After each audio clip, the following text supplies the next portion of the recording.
Coucou les mômes, j'espère que vous allez bien. Donc aujourd'hui, je m'attaque à mon récit de naissance. Il est temps, ça fait 5 mois. En fait, là, ma fille elle a 5 mois, donc ça fait 5 mois que vous attendez mon récit de naissance. J'essayais de trouver un moment où j'avais pas Octavia dans les bras. Là, présentement, j'ai réussi à la coucher, donc je l'ai pas dans les bras. Mais je sais pas pendant combien de temps ça va durer. Donc je vais y aller en fait comme ça va. Donc ici, devant moi, j'ai le récit de naissance qui a été écrit par ma doula, chose que je trouve vraiment incroyable d'avoir une doula. La plupart des doulas le font, en tout cas, là, me semble. Mais c'est que, justement, nous, on a notre vision de l'accouchement, on se souvient de certaines choses pour nous. Notre partenaire a une vision, puis la doula est capable d'avoir un regard, si on veut, extérieur, pas tout à fait, parce que moi puis Fred, on est devenus très proches pendant ma grossesse, mais ça reste quand même un œil extérieur, en fait, qui voit autant Tristan que moi pendant tout mon travail. Donc, je vais y aller avec son récit naissance, puis au fur et à mesure, je vais ajouter mes petites notes, mes petits cues, finalement, là, qu'est-ce qui se passait dans ma tête à ce moment-là. Donc, le récit commence, elle parle à Octavia, puis elle lui dit qu'elle a eu la chance de la voir naître 2 jours après sa propre fête.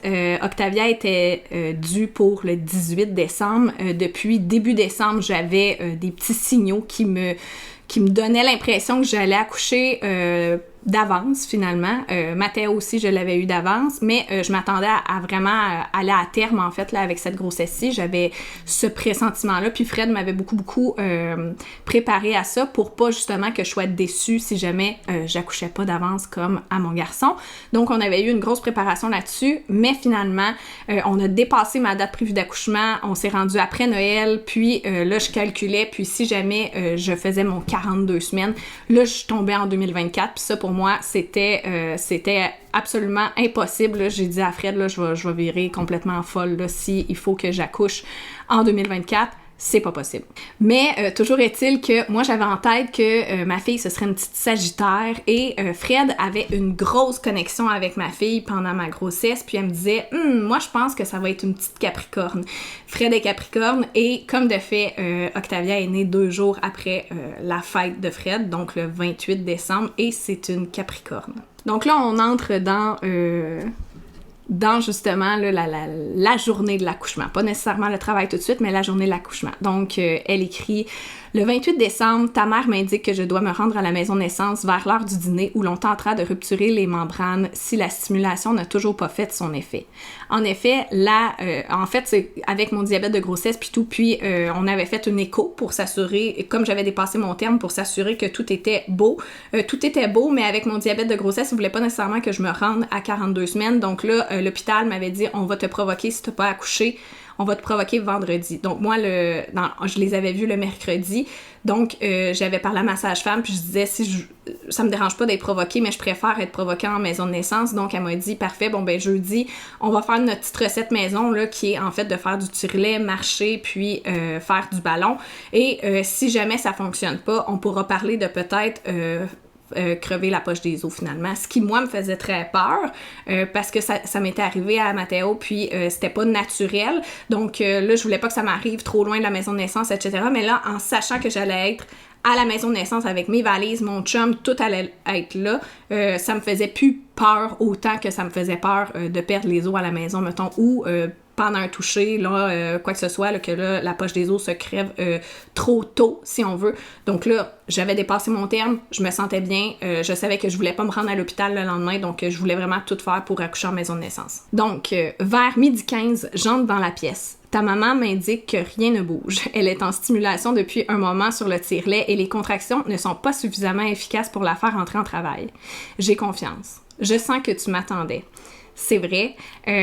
Ma sage-femme, c'était Maude à ce moment-là. Donc, ma sage-femme avait essayé de me crever la poche des os après 2 heures de stimulation qui n'était pas assez suffisant pour que j'entre vraiment en travail. Donc là, elle m'a proposé de crever ma poche des os. Et la première fois qu'elle l'a fait, ça n'a pas fonctionné. Chose qui est assez rare, là, finalement. Puis, Fred me l'avait dit, ta fille va choisir son équipe de naissance, ta fille va vraiment comme... Elle veut son équipe, puis tu vas voir, elle va l'avoir. Et comme de fait, elle a attendu Fred, elle a attendu que Fred arrive à la maison de naissance. Donc, quand Fred est arrivé, elle est entrée dans la pièce, puis après ça, ma sage-femme est revenue pour réessayer une deuxième tentative qui, là, a fonctionné. Vers 12h25, la sage-femme entre pour tenter la rupture. Cette fois-ci, tout fonctionne. Elle arrive à percer les membranes et je sais qu'à ce moment, tout embarquera assez vite. En effet. 25 minutes plus tard, les contractions deviennent plus intenses. Elles sont maintenant aux 2 minutes, mais ta mère est encore en mesure de rire et de parler. Je la sens tout de même partir doucement dans son vortex. Vers 13h30, elle commence à fermer les yeux pour prendre ses contractions. Yeah, c'est bon signe. Donc, à cette partie-là, en fait, c'est vraiment que, bon, comme elle dit, j'étais capable de parler, j'étais capable de faire des blagues, d'avoir une conversation avec Tristan et Fred. Et à chaque contraction, là, ben, j'avais mon petit silence pendant la contraction, mais après ça, je revenais. Et le moment où j'ai vraiment... Ben là, on n'est pas rendu là, mais le moment où j'ai fermé les yeux après ça, bon, là, on partait vraiment dans une autre phase. Mais là, on est encore dans la phase... on va dire de latence, mais c'était, en tout cas à mon avis, là, la latence, là, c'est plus doux. Là. Moi, j'étais assez en travail là, présentement. Ensuite, à ce moment, elle varie les positions pour te faire descendre. Sur le ballon, en suspension avec le rebozo et en squat en se tenant sur le rebozo accroché aux épaules de ton père. Ton papa lui fait des points et tente de lui appliquer de l'huile à massage sur le bas du ventre pour stimuler. Il est très présent pour elle et le sera tout au long de la naissance. C'est magique de les voir. Il se passe quelque chose de vraiment spécial dans leurs yeux. Ils semblent si connectés. Ton père a l'air ému à plusieurs moments pendant ta naissance. Il trouve ta mère très forte, belle et ça se sent. Fait que oui, à ce moment-là, moi puis Tristan, on est vraiment une équipe, puis il me fait des points, puis fait cocasse, là, de temps en temps, lui, il se mettait à parler avec Fred, puis là, une contraction prenait, mais il me regardait pas nécessairement, fait que là, j'étais de même parce que je voulais qu'il me pèse, en fait, dans la main, là, c'est un point de pression, on l'a vraiment, vraiment beaucoup utilisé, puis ça a très bien fonctionné dans notre cas. Donc, ça, c'était comme notre petit moment cocasse, parce que jamais...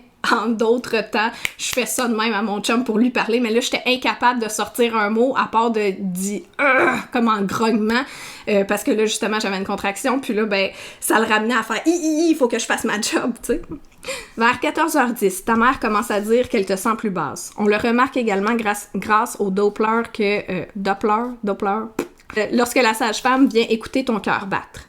Parce que oui, les sages-femmes faisaient du monitoring pendant, mais contrairement à Mathéo, où j'avais une ceinture tout le long du début que j'étais arrivée presque à l'hôpital jusqu'à la fin, j'avais vraiment comme une ceinture pour regarder son cœur. Là, avec les sages-femmes, c'était vraiment juste de vérifier par moment. Puis là, on la sentait plus basse, là, justement. Tu es très bas dans le ventre de ta maman. C'est génial. Elle travaille fort et tout fonctionne comme prévu. À 14h25, elle décide d'aller dans le bain et commence à somnoler entre les contractions. Elle arrive à très bien se détendre malgré l'intensité. À ce moment-là, ça, on en a parlé, Fred et moi, je ne dormais pas nécessairement, mais je me laissais vraiment partir. Là, c'est le moment où j'ai les yeux fermés, puis je les ouvre juste quand j'ai Octavia dans les bras, et quand je change de position, évidemment. Mais vraiment, c'est vrai que là, je suis partie, puis c'était vraiment tout un autre rush d'hormones là, que j'avais là, pour m'aider à... Oui, c'était douloureux, les contractions, mais c'était vraiment comme... la fameuse phrase de dire des vagues, puis je les accueillais vraiment mieux qu'à Mathéo. Mathéo, je restais crispée, puis on dirait que j'essayais de combattre la douleur versus à Octavia. Là, vraiment, j'y allais, puis je savais que fallait que ça passe, que c'était une telle durée que je connaissais, puis que, bon, on continue, puis ça veut dire que le travail se poursuit finalement, et je vais avoir ma fille dans les bras bientôt. Par rapport au bain, justement, ça faisait partie des méthodes de gestion de la douleur que je voulais faire pendant mon accouchement.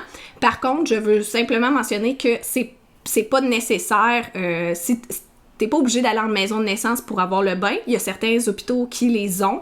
Faut juste s'informer. Et à l'inverse, t'es pas obligé d'aller dans le bain parce que t'es en maison de naissance. T'sais, moi, je me suis fait poser la question, tu t'en vas en maison de naissance parce que tu veux accoucher dans l'eau. Non, pas nécessairement. Mais tout au long de ma grossesse, l'eau, le bain, la douche, ça me faisait un bien fou. Fait que je savais que pendant mon travail, ça allait être quelque chose qui allait pouvoir m'aider. À ce stade, elle est toujours aux 2 minutes. Les contractions garderont ce pattern jusqu'à ta naissance. Elle est tout de même silencieuse, la bouche molle et le bouche molle col mou. Donc, la bouche molle et le corps bien détendu. Elle m'impressionne tellement.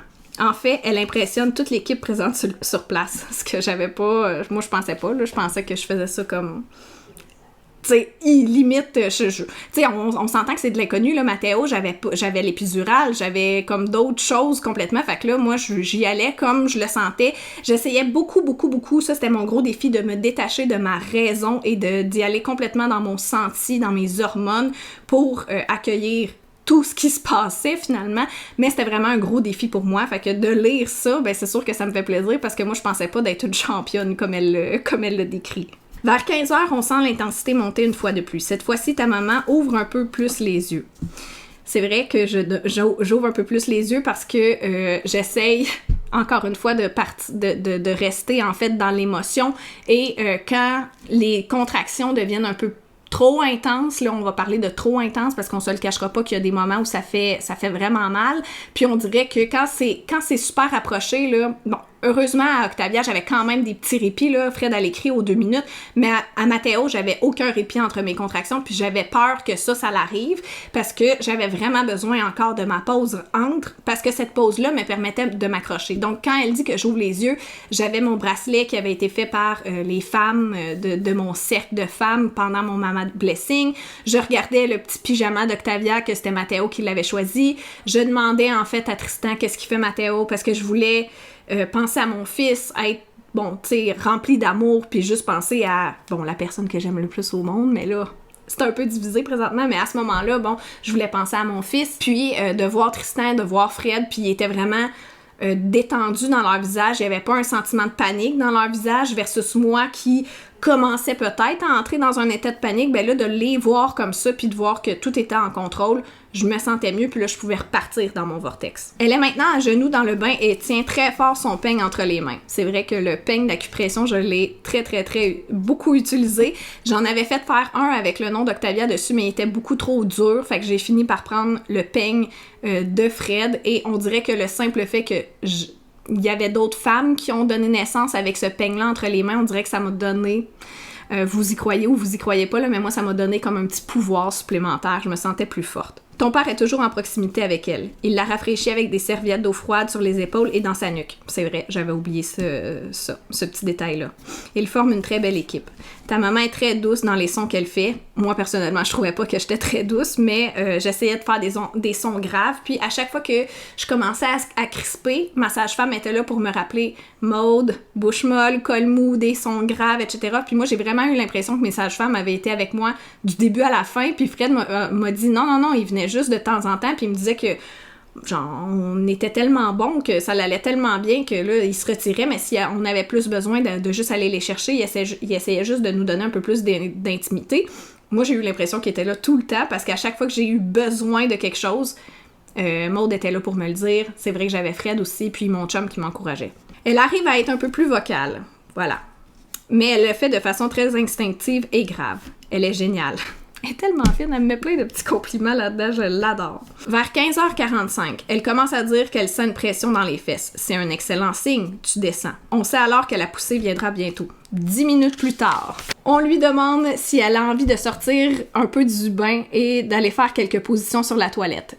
Ma réponse, c'était non. Moi, j'étais très bien dans mon bain, ça me faisait un bien fou, mais je savais qu'on était... Si je voulais que le travail continue, il fallait que je change de position. C'est ce que Maude m'avait dit aussi. Même dans le bain, au début, j'étais couchée, puis elle m'avait dit, là, Maude, ça fait tant de temps que t'es dans cette position-ci, on va essayer une autre position, mais on va te laisser dans le bain.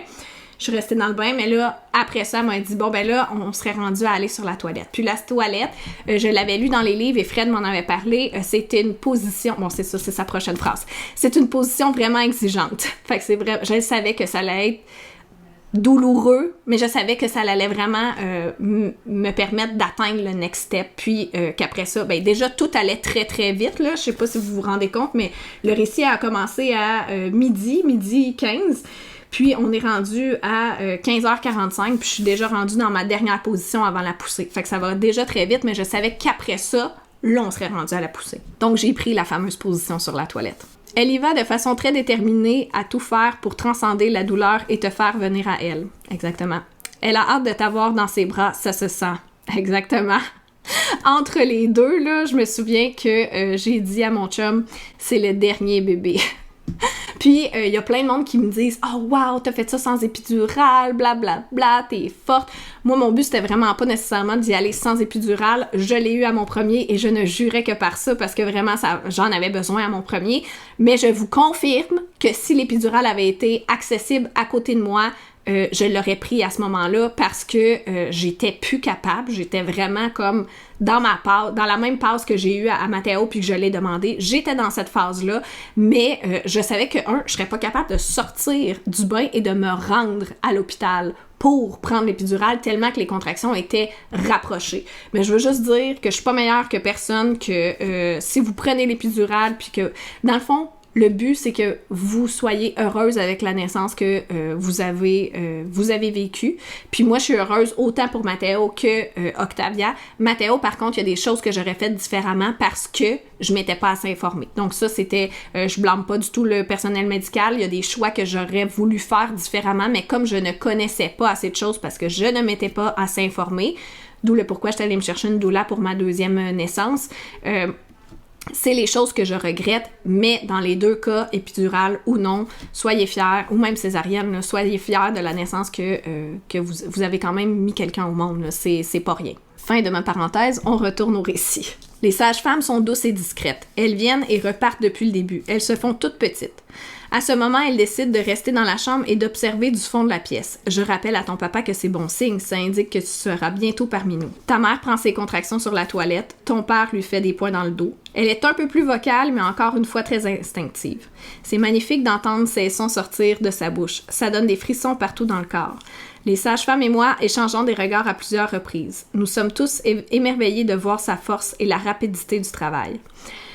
Je tiens à mentionner ce passage-là parce que moi, j'étais effrayée à l'idée de faire des sons. Je trouvais que c'était gênant de faire des sons. Puis à Mathéo, j'ai eu une naissance complètement en silence. Je n'ai fait aucun son, même pas en poussant, même pas dans mon travail. Zéro.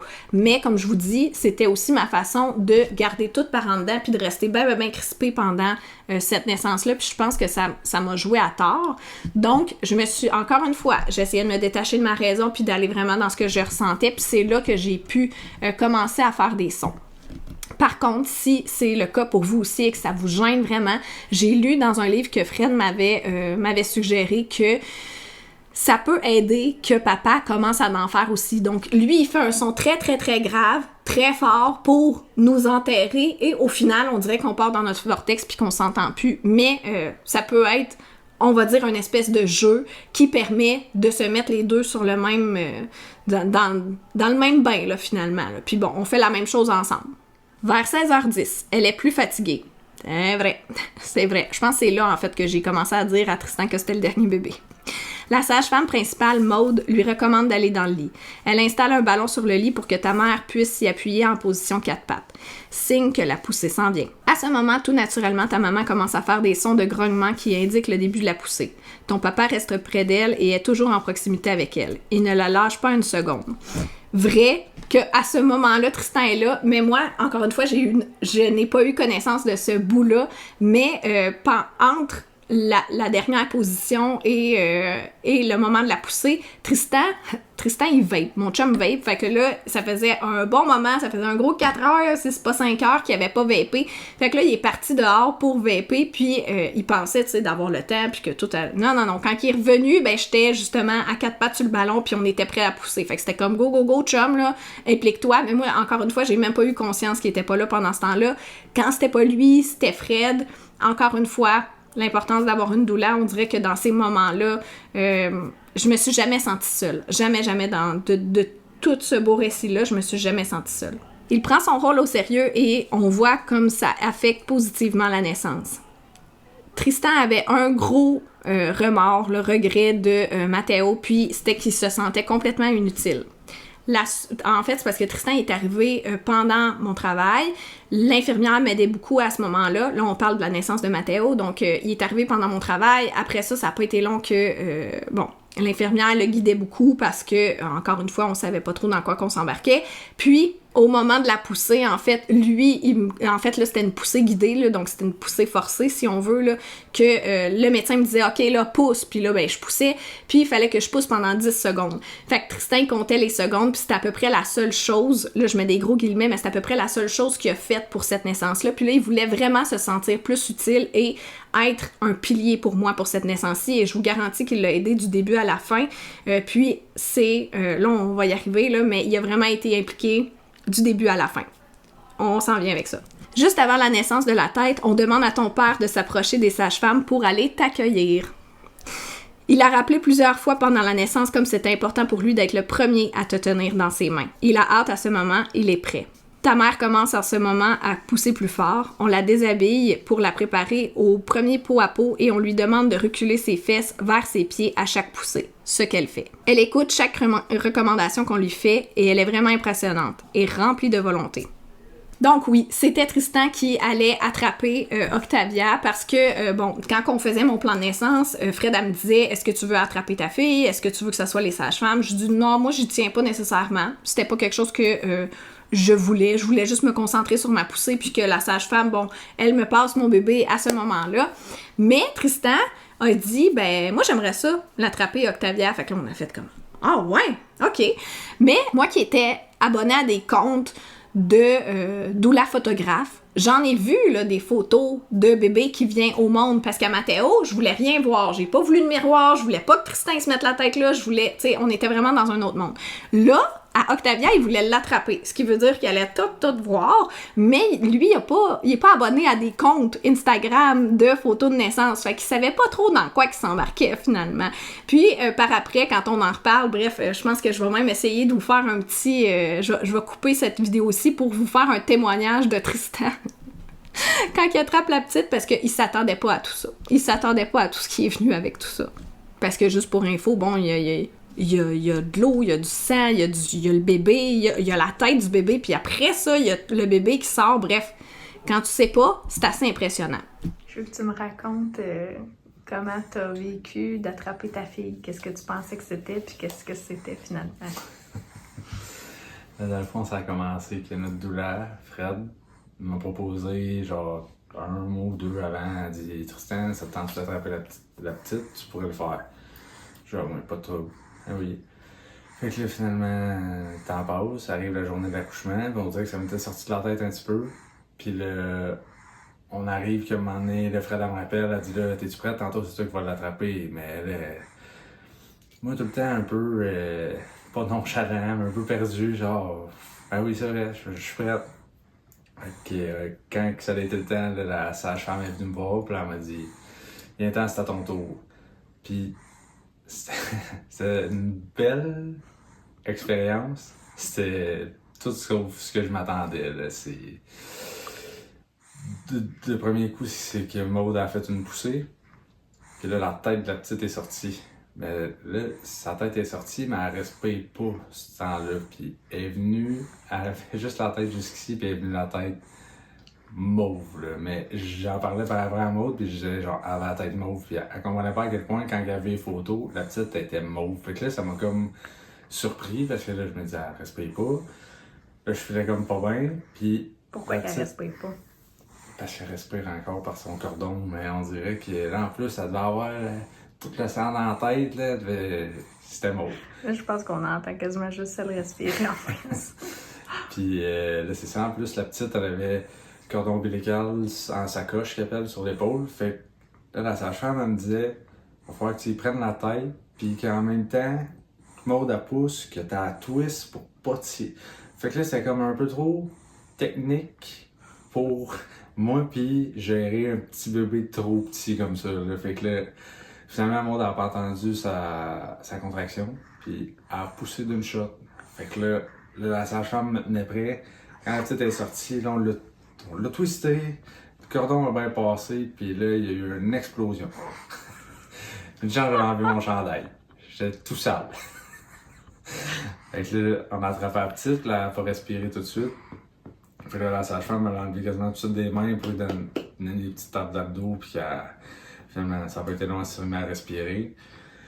Elle me l'a redonné, mais vu que Maud allait accoucher à quatre pattes, On voulait y repasser par après entre ses jambes pour qu'elle puisse voir la petite. Fait que je l'ai pris un petit peu, là, elle pleurait, après ça on l'a prêté à Maud, puis après ça ce qui est drôle c'est que je l'ai laissé à Maud, le Maud elle l'a pris, j'ai fait un câlin à Maud, puis à un moment donné je me suis mis à genoux sur le lit puis je me regardais, puis là il y a juste une sage-femme qui m'a regardé puis elle a dit « Tu veux-tu une serviette? » Je dis « Oui, s'il te plaît, s'il te plaît. » Je fais les deux bras, je fais plein.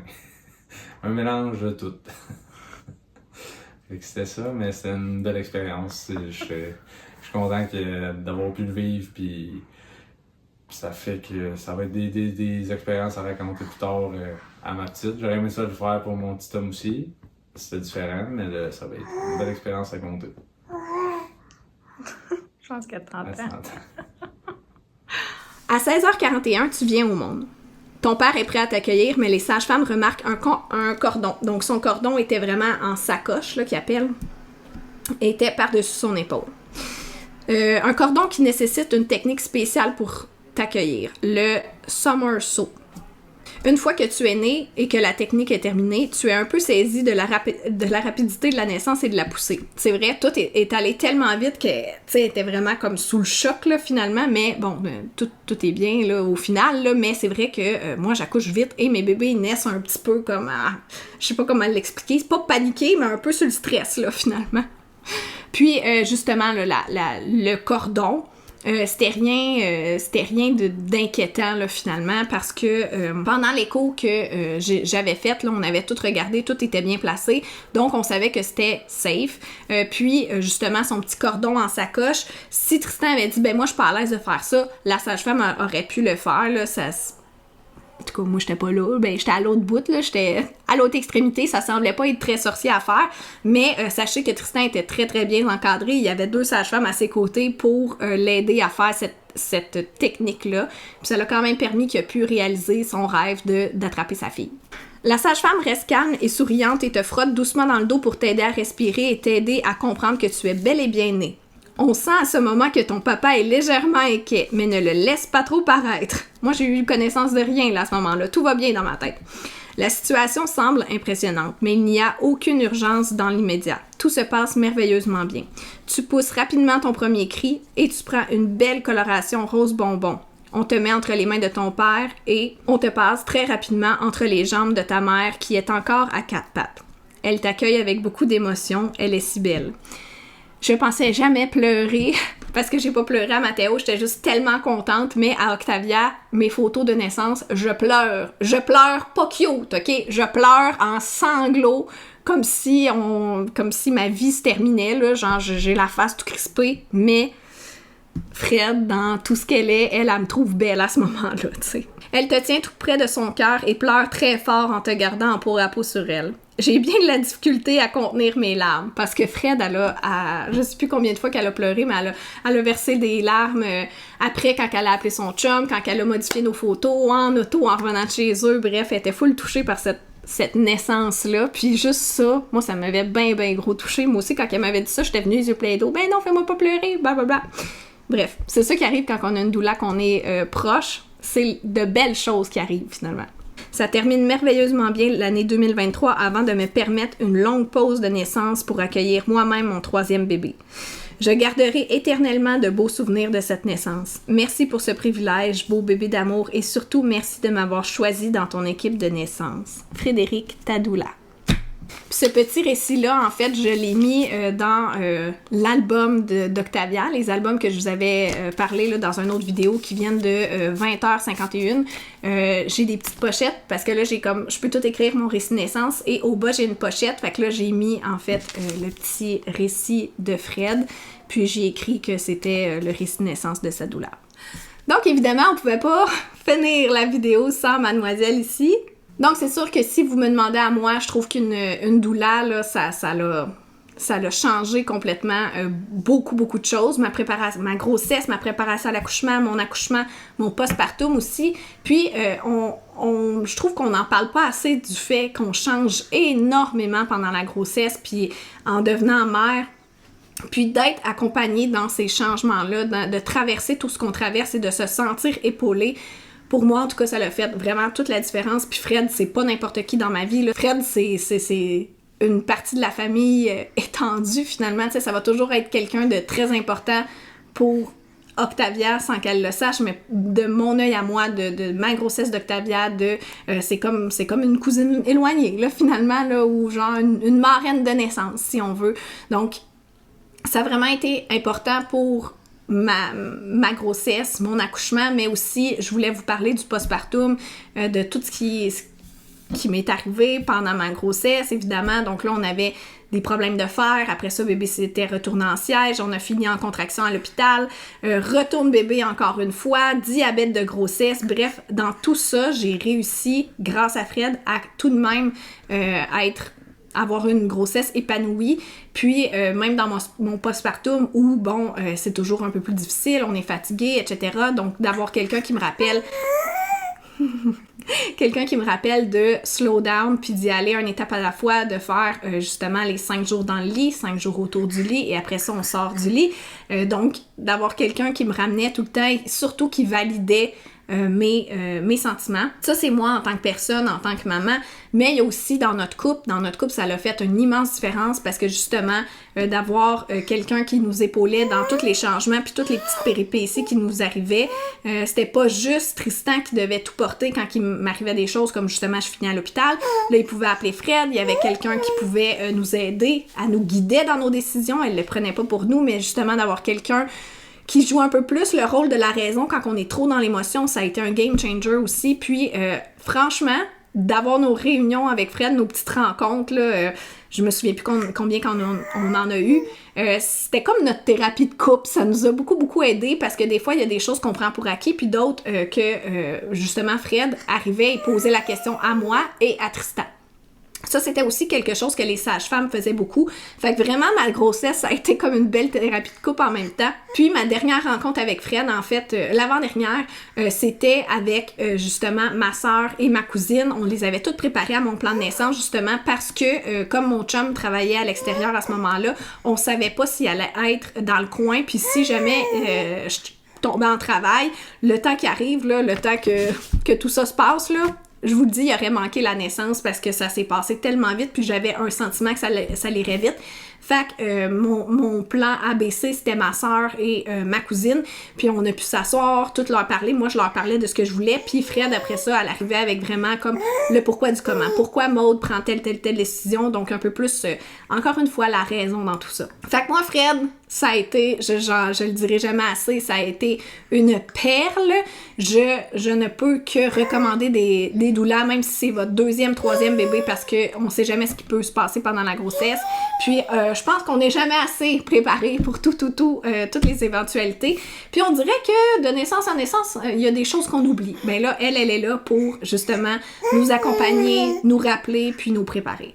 Donc, sur ce, on se dit à la semaine prochaine et je vous envoie plein de belles pensées.